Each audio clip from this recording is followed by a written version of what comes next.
Fala galera, bem-vindos ao meu canal novamente. Me desculpem pelo atraso. Não deu pra mim postar esse vídeo ontem, porque na verdade eu nem tinha feito. Ontem foi uma correria total e uns projetos de misericórdia ajudando as criancinhas e tal. A gente foi fazer visitação, mas tô aqui eu de volta pra gente finalmente terminar o livro A Sociedade do Cansaço.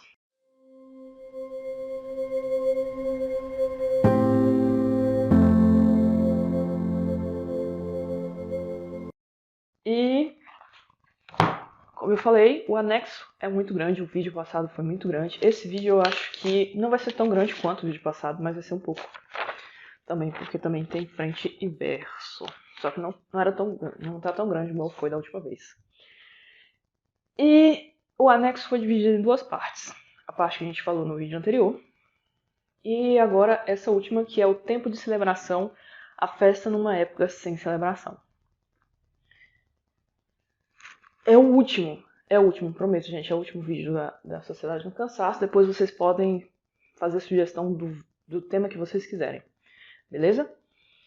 O que essa parte do livro vem trazer é que antigamente, isso a gente tem bem antigamente mesmo, antes de Cristo, cara. Antigamente as pessoas trabalhavam, geralmente na horta, né? Eram agricultores, trabalhavam, colhiam ou sacrificavam animais, mas trabalhavam, né? Cuidavam das ovelhas, cuidavam dos seus animais, plantavam, colhiam e para comer e para oferecer aos deuses. Então, na hora que eles iam oferecer aos deuses, faziam festas, a festa da colheita, que tem sim no Êxodo, essa parte da festa da colheita, e as celebrações, os rituais de celebrações de oferenda, né? De oferenda aos deuses. Então, dentro das festas, as festas foram criadas para os deuses. Foram criadas para essa conexão entre os deuses e os seres humanos. Entendeu? Hoje em dia é que as festas têm outro significado. Mas antigamente, festa era uma comemoração, uma amizade, uma confraternização ali entre os deuses e os seres humanos. Uma espécie de aliança, vamos dizer assim. E a celebração era um ritual, era como se fosse um objetivo o qual você estava indo, você estava atingindo, querendo atingir um objetivo, então você fazia uma celebração. E dentro da festa tinha-se a celebração, como eu falei, que vinham sacrifícios, vinham as oferendas, se queimava as coisas, porque pensava que com a fumaça daquele arroz queimado, vamos dizer assim, mas virava cinza mesmo, não é tipo arroz queimado que tem na panela hoje em dia.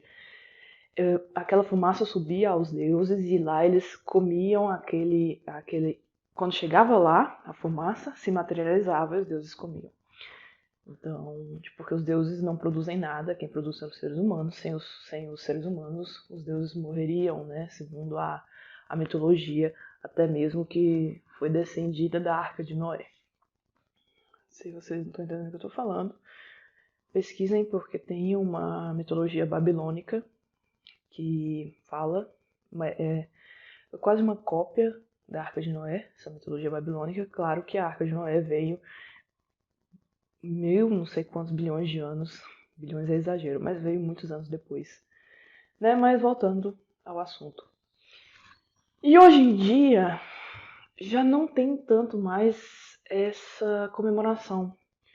Hoje em dia estamos só escravos do trabalho mesmo. Hoje em dia o trabalho já não tem mais o significado de nada. Não tem mais o significado de entregar a alguém, de entregar, porque antigamente se entregava aos deuses e trabalhar para os deuses era uma honra. Acho que até hoje em dia algumas pessoas ainda veem isso como honra, né? Trabalhar para Deus é uma honra. E hoje em dia o trabalho está sem significado. É trabalho, desempenho, e as coisas simples como as festas perderam significado. Hoje em dia, festa não tem mais o mesmo significado que antigamente. Apesar que de festa foi criado, como eu disse, para os deuses, né? Onde os seres humanos se fantasiavam de deuses. Na verdade, os seres humanos se fantasiavam. Porque eu não sei se vocês já prestaram atenção, os deuses antigamente, alguns deles, né? Não todos, eles tinham partes humanas e outras partes de animais, ou alguns, sei lá, tinham algumas características, né? Então, os humanos nas festas se fantasiavam de deuses, porque tinha essa brincadeira. Talvez aí também veio o carnaval, mas isso é papo para outra hora. E antigamente existiam três tipos de tempos, né? Existia o tempo da consagração, que é esse tempo sagrado, entregado a Deus depois com a sua oferta, né, de trabalho. O tempo profano, que poucas pessoas, né, admitiam que fazia. E o tempo cotidiano, esse tempo do trabalho. E hoje em dia, tudo se resume ao tempo do trabalho. Não existe mais o tempo da consagração. E eu não quero nem puxar tanto a sardinha pro lado religioso para falar assim, porque perdemos a religião, perdemos tudo. Não. Se perdemos o lado da religião, da consagração aos deuses, hoje em dia está surgindo consagração a um monte de coisa, né? Um monte de ídolos. Os ídolos pops. Hoje é uma loucura. Se perdeu a consagração aos deuses, mas agora temos os ídolos pops. Vamos tirando um e colocando outros. O que eu anotei mais aqui? A própria pausa, aí ele vem falando que essa própria pausa de descanso do tempo de trabalho, ela vem apenas como uma recuperação para continuarmos trabalhando, entendeu? Porque hoje, como eu falei, antigamente existia três tempos: consagração, o profano, que eu não preciso nem explicar aqui o que seja, e o tempo cotidiano, que é o tempo de trabalho. Hoje em dia só existe o tempo de trabalho e o tempo das pausas, que são feitas para que você tenha mais tempo para o trabalho. Quando eu li essa parte do livro, eu imaginei muito aquelas pessoas que dizem, é minha pausa para o almoço. Mas você só tem aquela pausa ali para se recarregar para voltar ao trabalho. Você realmente não tem uma pausa de descanso, de momento seu. Não. Só tem aquele momento onde você está fora daquele ambiente de trabalho e olha que nem muitas vezes você não está, porque na sua cabeça você ainda está lá dentro. Só fisicamente que você não está. E olhe lá, né? Porque tem gente que almoça até no emprego também. Mas essa é uma forma mais concreta de observarmos essa fala. A vida sadia como sobrevivência e o nível... Deixa eu tentar aqui. A vida sadia como sobrevivência e o nível absolutamente mais baixo da vida. Ele vem trazer que a vida hoje em dia se resumiu a ter uma vida sadia, a ser uma sociedade que busca corpos bonitos, crossfit, busca se alimentar bem, ter uma boa saúde, dizer que está se cuidando, né, cuidando do físico. Mas no final das contas é só uma busca sadia pela sobrevivência daquele corpo, daquela estrutura física. Mas no final das contas é absolutamente o nível mais baixo de vida, porque a pessoa não está vivendo, ela só está cuidando daquele ser material ali. Entendeu? Bom, teve uma pessoa que eu conheci que um dia ela me falou que quando a mãe dela morreu, ela ficou cuidando da casa da mãe.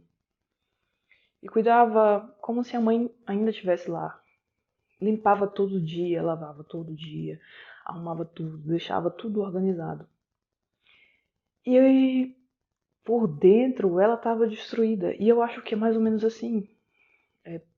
A casa da gente está organizada. A gente tá com o corpo fitness, com o corpo a gente malha, faz botox, faz skincare, faz tudo, mas por dentro, e como é que tá? Tá só sobrevivendo ou está vivendo? E vem a questão, né? E eu acho que se encaixou perfeitamente essa analogia. Não sei se vocês conseguiram entender o que eu quis dizer. A sociedade atual, com a sua construção de tempo, perde contato com tudo que cria vínculos e laços. Foi um vídeo que eu postei ontem, né? A sociedade hoje em dia, ela tem uma construção de tempo diferente. Hoje em dia não tem mais tempo Não se tem mais tempo, só tem um único tempo, que é o tempo do trabalho, né? O tempo de estar sempre fazendo alguma coisa. E aonde se perde os vínculos afetivos, familiares, os vínculos de amigos, os vínculos de tudo. E sabe uma coisa que a tal da linguagem do amor, não sei se vocês já ouviram falar, as 5 linguagens do amor, que é dar presente, serviços, prestar serviços, 5 linguagens do amor. Tem gente que gosta de receber presentes, ou dar presentes, no caso, presente, né? Linguagem de serviço, fazer o serviço por você, ou você fazer por alguém. Se eu não me engano, palavras de incentivo, tem gente que gosta de receber palavras de incentivo. Eu sei que tem o tempo, tem gente que gosta de que passem mais tempo com a pessoa. E o quinto, eu esqueci qual é. Toque físico. Tem gente que gosta, que demonstra amor tocando muito nos outros. São aquelas que mais abraçam e tal. E hoje em dia, o tempo tá corrido, eu acho que para qualquer um das 5 linguagens do amor. Tanto para você ter momentos de dar presente, porque você não tem tempo de comprar um presente para alguém, ou de pensar sequer na pessoa para poder comprar um presente para ela, para falar assim, olha, eu tava passando ali, vi aquilo, lembrei de você, porque não tem tempo de lembrar. Ou autos de serviço, não tem como eu servir outra pessoa, eu planejar, essa pessoa que está precisando de tal coisa, então vou fazer isso aqui. Porque é tudo ligado muito ao eu, né? Eu preciso, eu tenho que fazer, então não vai muito ao outro. E quando vai muito ao outro, já se torna excessivo também. Que são casos das mães que fazem tudo pelos seus filhos, ou sei lá, esquecem até mesmo de cuidar de si mesmo, né?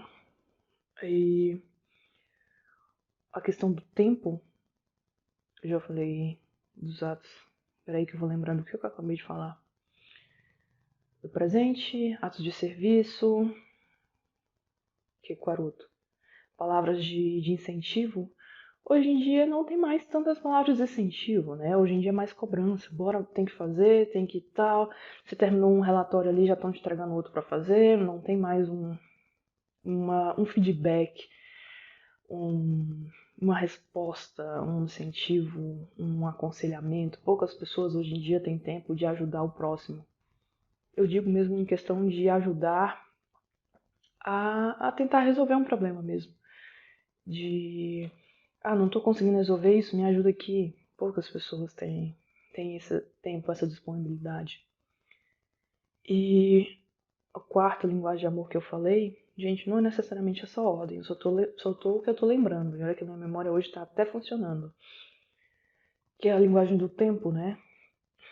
Essa daí é que não é preenchida mesmo. Porque hoje o tempo é uma construção, é a sua construção de tempo. Você faz seu tempo. E e onde você perde todos os vínculos e laços, né, que o livro vem trazendo. Então já perdeu aí essa linguagem do amor. E o outro é o contato físico.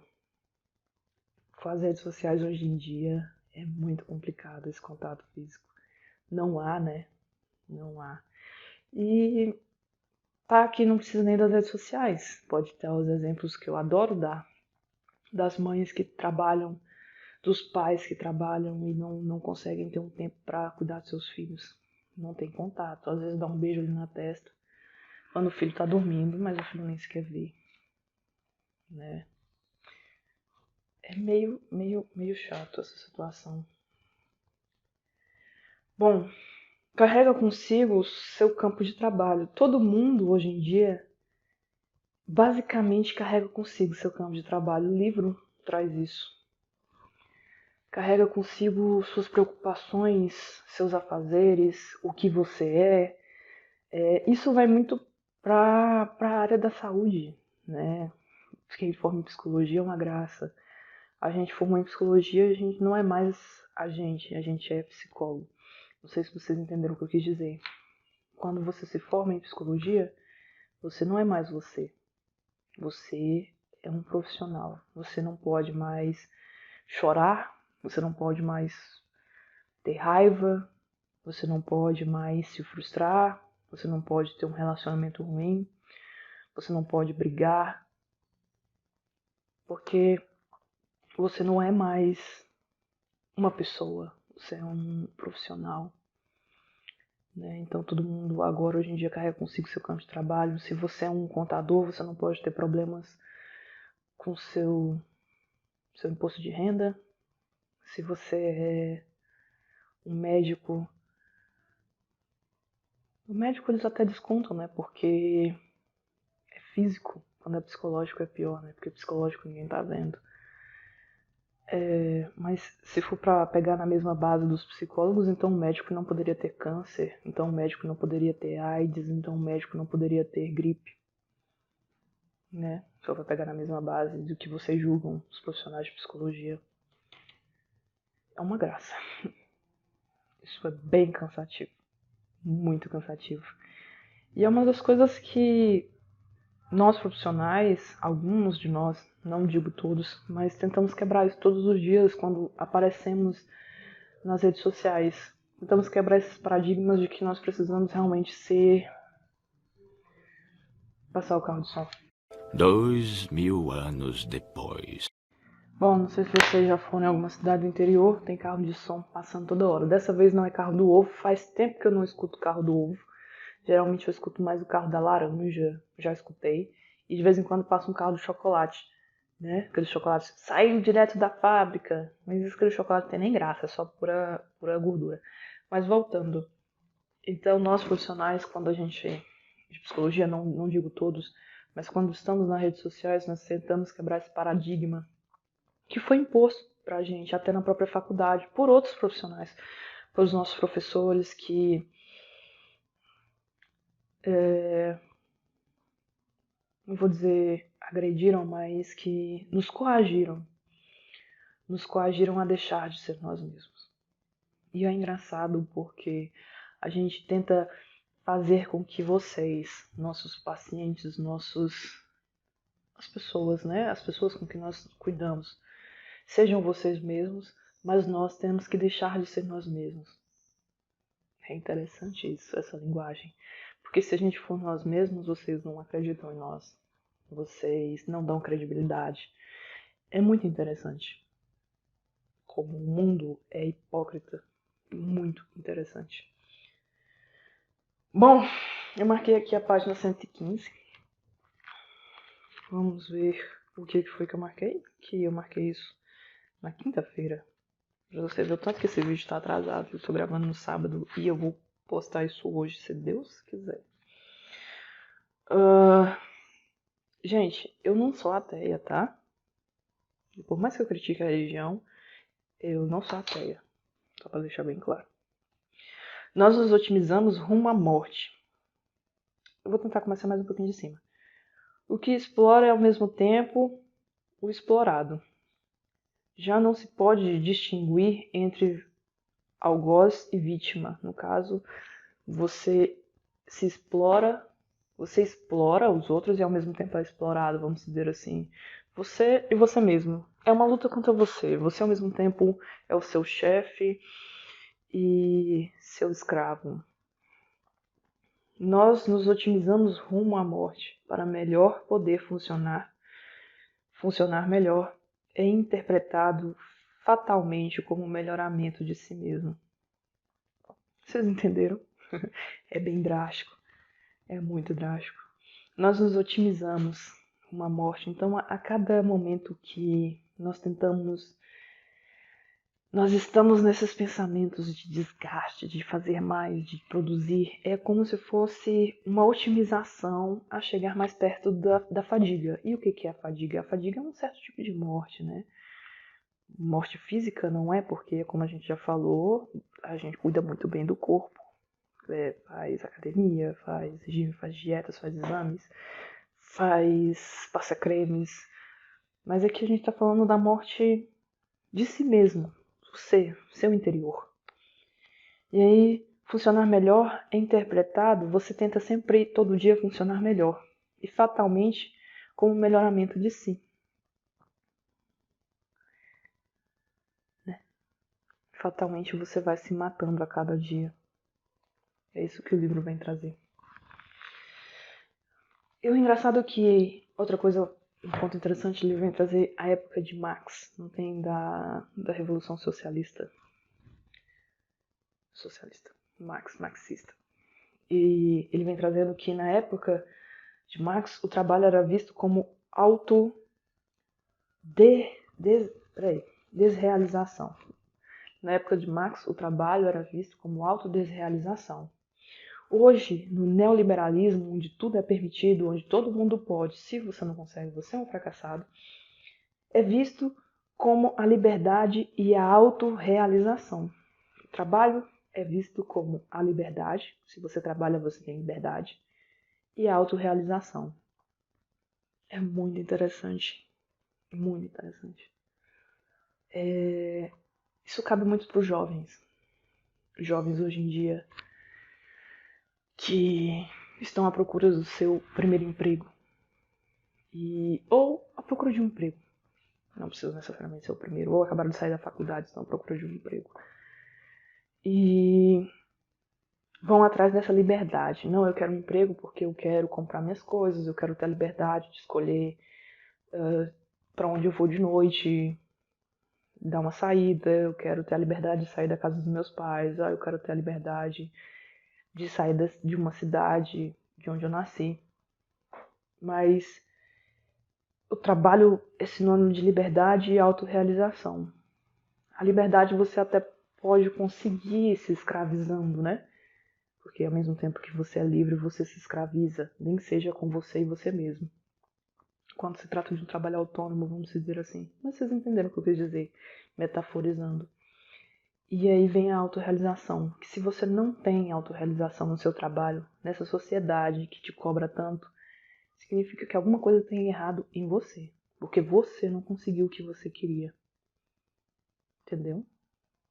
Você é o fracassado da história, porque é o neoliberalismo, cara. Tudo pode. Por que você tá parado? Qual é o teu problema?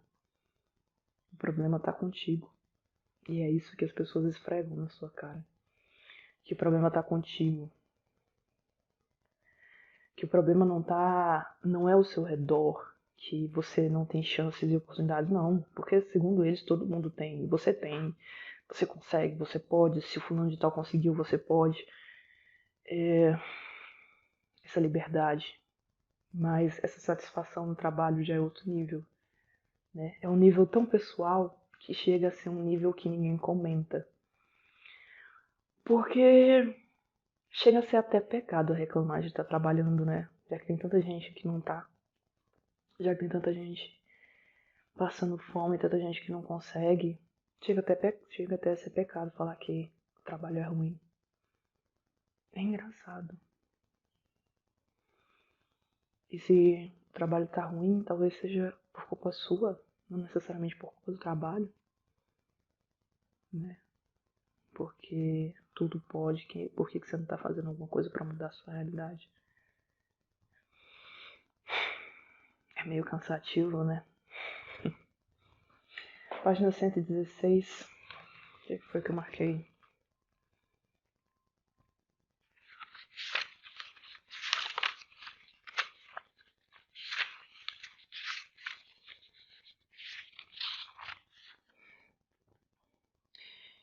Eu próprio exploro a mim mesmo, de boa vontade, na fé de que posso me realizar. Vou ler de novo. Eu próprio exploro a mim mesmo, de boa vontade, na fé de que possa me realizar. É como eu falei, eu quero ter liberdade, e aí eu próprio vou lá e me exploro e vou num trabalho que eu não gosto, ou me finjo que gosto, porque todo mundo tem que gostar do que tá fazendo, né, hoje em dia. E eu mesmo me exploro na fé de que um dia eu vou ser feliz, de que um dia as coisas vão dar bem, de que um dia eu vou me realizar com o que eu faço. Eu me realizo na direção da morte, mas como eu volto a falar, não é a morte física, é a morte mental, é a morte da sua alma, é a sua morte do seu interior, porque você vai se tornando um robô fitness sarado, de pele maravilhosa, mas um robô por dentro, Um robô que vai se definhando, um robô esgotado, um robô cansado.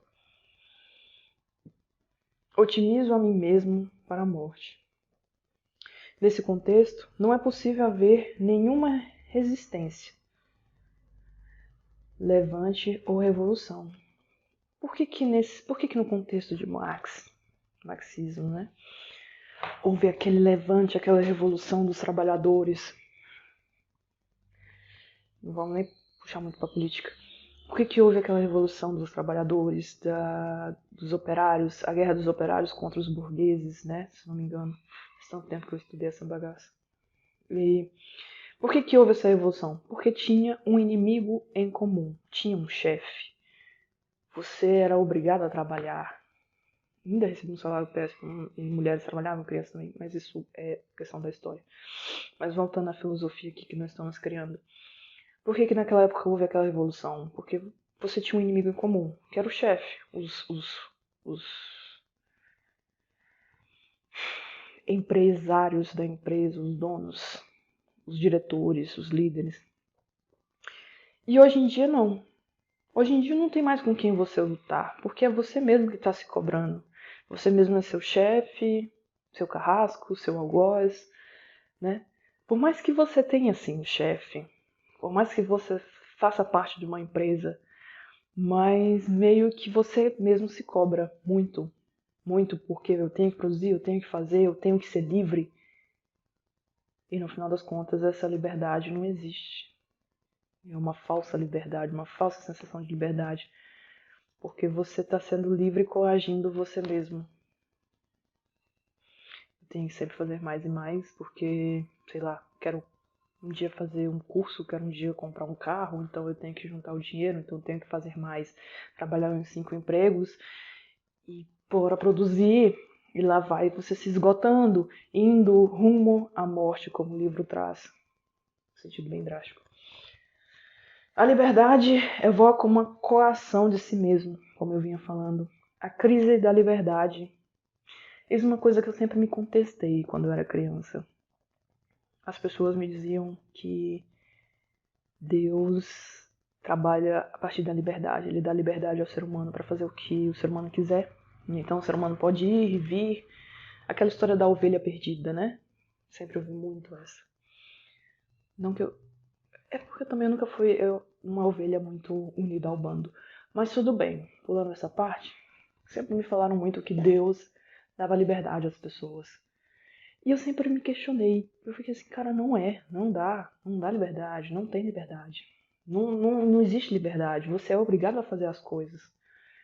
Porque se você não fizer, outras coisas vão acontecer. Aí as pessoas tentavam justificar falando assim, mas a liberdade é isso. É você lidar com as consequências dos seus atos. Eu falei assim, não, isso não é liberdade. Não é escolha, não é liberdade, velho. É tipo ter dois políticos, você tem a liberdade de escolher entre os dois, um pior, outro pior ainda. Que liberdade é essa, cara? Então talvez no final das contas eu não estivesse com raiva de Deus. Talvez eu estivesse com raiva do sistema social que a própria sociedade inventou para aprisionar ela mesma. Fingindo que tem liberdade para que os seres humanos ficassem quietinhos e não se revolucionassem, não brigassem contra o sistema, porque o sistema vai dizer, não, vocês são livres para escolher quem sou eu. E aí, no final das contas, você não é livre para escolher nada. Você só é livre se vai escolher, se vai se ser mais duro ou menos duro consigo mesmo cada dia, se vai se esgotar mais ou vai se esgotar menos. Baita liberdade. Página 117.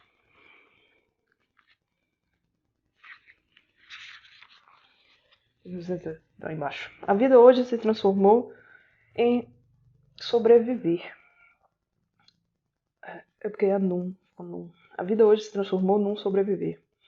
A vida enquanto um sobreviver acaba levando à histeria da saúde. A pessoa sadia irradia, paradoxalmente, um quê de mórbido, algo de sem vida. É o que eu falei. Os crossfiteiros, os caras fitness, os sarados, os que quer que passa creme, os que se botam botox, mas que por dentro estão mortos. Sem a negatividade da morte, a vida enrijece em morte. Essa parte ficou mais profunda, eu não vou nem tentar explicar essa. Mortos-vivos. Mortos-vivos, eu acho que essa é a palavra. Mortos-vivos. Nós estamos vivos por fora, mas mortos por dentro.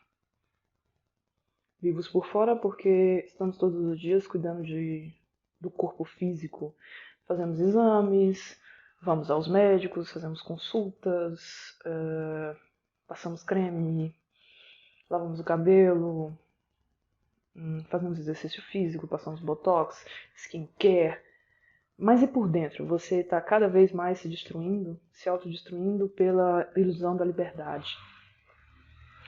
Pela ilusão de que você é livre para fazer tudo e que você pode tudo. Mas no final das contas você vê que não consegue, se frustra e entra em depressão. Que gracinha. Página 119.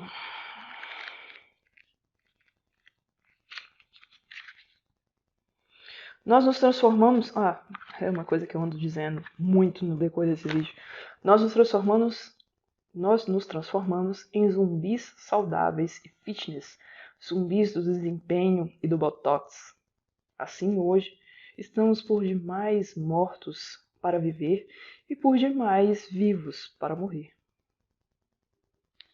Cansativo, né? Acho que eu nem preciso explicar essa frase, já expliquei tanto ela. Bom, e aí o livro vem trazer que Aristóteles achava que o ser humano não era um ser humano muito de trabalho, não. Não era um ser humano que deveria ter esse estigma de sempre trabalhar. Ele aponta que o ser humano tinha que viver de 3 formas. A primeira é o gozo pelas coisas belas. Então ele tinha que sempre admirar as coisas belas. É as 3 formas de viver de Aristóteles. Primeiro é o gozo pelas coisas belas. Admirar as coisas belas. O segundo é produzir belos atos na comunidade. E o que não está acontecendo, né? Porque a gente está se distanciando cada vez mais dos outros seres humanozinhos. É produzir belos atos na comunidade, é você ajudar o próximo, é você fazer atos de caridade. Isso Aristóteles falou. E Aristóteles eu acho que não era da época de Cristo. Antes de Cristo, se eu não me engano. Então pra você ver que eu não sei quem plagiou quem. E a terceira, a vida contemporânea. A vida contemplativa. Sorry, gente. E a terceira, a vida contemplativa. Que eu já falei isso em uns vídeos aí pra trás. A vida contemplativa versus vida ativa. E esse ciclo que é a investigação. Acho que essa vida contemplativa para Aristóteles vai muito para a questão da investigação. De você contemplar que existem coisas que precisam ser investigadas, que existem coisas que precisam ser contempladas, e aí vem a filosofia para Aristóteles. Página 119 lá em cima. Eu acho que eu já li.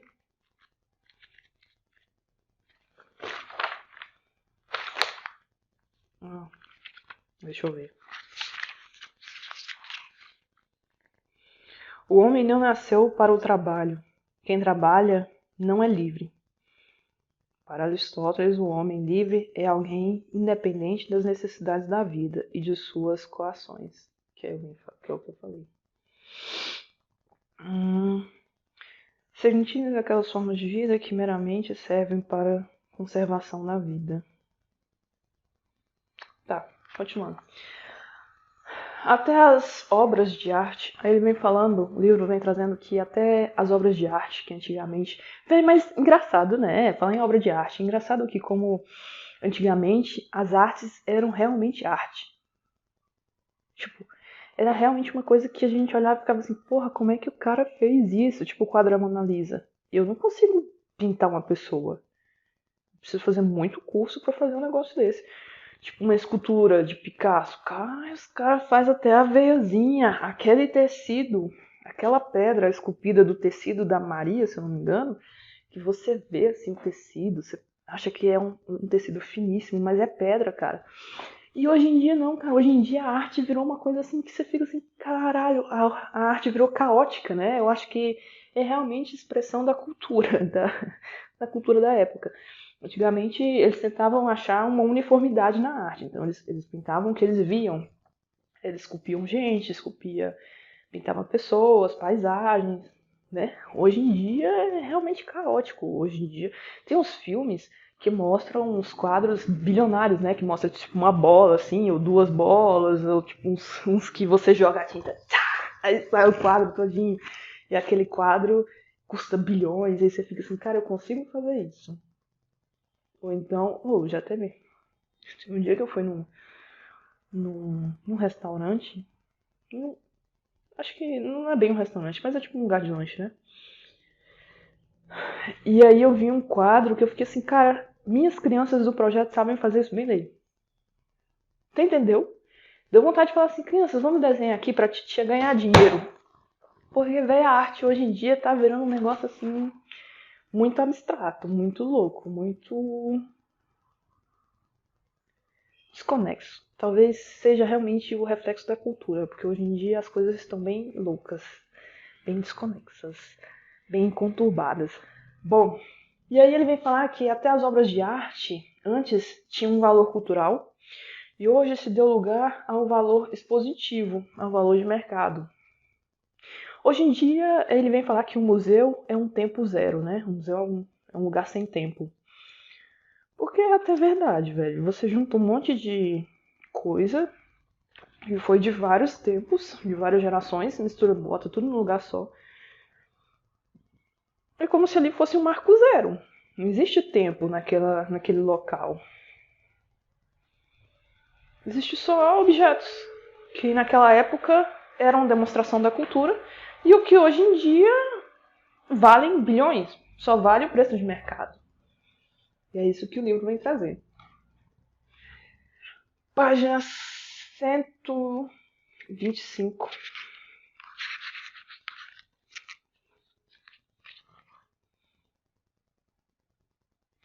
Museus e cofres bancários são depósitos de ossadas de arte. São lugares de tempo zero. Sim, do não tempo. O que eu acabei de falar. Próximo. Originalmente, obras de arte são manifestações da vida intensa, superabundante, exuberante. Hoje em dia, as obras de arte estão muito intensas a ponto de eu nem entender elas. Hoje, essa intensidade da vida foi totalmente perdida. Ela deu lugar ao consumismo e à comunicação. Apesar de que as obras de arte para mim não comunicam nada, porque eu não entendo nada. Se você comunica, o seu próximo tem que entender. Que é assim que é uma comunicação. Não basta você falar. Se o outro não entender, você não se comunicou. Então acho que as artes hoje em dia também não andam muito funcionando como comunicação, não. Mas tudo bem. Nós ganhamos visibilidade, expondo-nos como mercadoria, assim. E aí o livro vem criticar muito essa época da geração marketing, né? Hoje em dia tudo é geração marketing. E eu vou me incluir nessa. Não posso ser hipócrita e falar que criticar uma coisa que eu tô fazendo, né? Apesar de eu criticar. Mas tudo bem. Geração marketing, onde você se torna uma mercadoria. Mas aí a gente tenta sempre, no meu caso, eu tento sempre buscar o diferencial de tentar mostrar quem você é de verdade, né? Nas redes sociais, trazer o seu cotidiano, se humanizar, do que somente ser aquela mercadoria nua e crua do supermercado. E ele vem criticar muito que hoje em dia as redes sociais geram, hoje em dia a internet, né, os mídias, as comunicações, faz com que as pessoas se tornem mercadoria e compradores, clientes, sabe? Esse intercâmbio. Esse intercâmbio, acho que é câmbio. Vocês entenderam. E por último, página 127. Que vem falando aqui. Que toda pessoa, toda sua vida é transformada num valor puramente comercial. O hipercapitalismo atual dissolve totalmente a existência humana numa rede de relações comerciais. o que eu tentei falar aqui para vocês. O hipercapitalismo transforma todas as relações humanas em relações comerciais. Ele arranca a dignidade do ser humano, substituindo-a completamente pelo seu valor de mercado. Hoje em dia, antigamente, tinha uma fala que me falaram bastante. Você é aquilo que tem. Será que hoje em dia mudou? Será que hoje em dia você é aquilo que aparenta? Interessante. Será que hoje em dia mudou essa fala? Bom, me responda aí nos comentários se você acha que essa fala mudou. E, bom, então isso, comenta aí embaixo se você acha que essa frase realmente faz sentido, ou se ela mudou, se a gente vale o que tem, ou se a gente vale o que passa graças à mídia social, né, nas redes sociais. Curte e compartilha. Bota mais algum tema aí que você quer discutir, porque o livro terminou. Terminamos de ler o livro todinho. Já posso botar ele na estante de livros já lidos, apesar de eu não ter nenhuma estante aqui, porque meu pai não fez uma estante pra mim até hoje, que eu pedi, né? As coisas... E aí você tem que aprender a lidar com a frustração. Sugestões, estou aberta, qualquer coisa me bote aí embaixo, ou me procure no WhatsApp, mande direct, WhatsApp não, no Instagram, mande um direct com um tema que você gostaria de discutir, que a gente vem aqui falar de boa. Eu vou tentar trabalhar esse livro Homo Deus, apesar de eu estar um pouco menos da metade dele. Ele é bem denso e os capítulos dele são muito grandes, então eu não sei bem como é que eu vou fazer essa divisão aqui dessa leitura, pra gente conseguir dividir isso em livros. Mas tudo vai dar certo e a gente vai conseguir. Eu vou planejar um jeito da gente conseguir destroçar esse livro igualzinho a gente fez com a Sociedade do Cansaço. Claro que em vídeos menores do que aquele da última vez. Falou, galera. Valeu!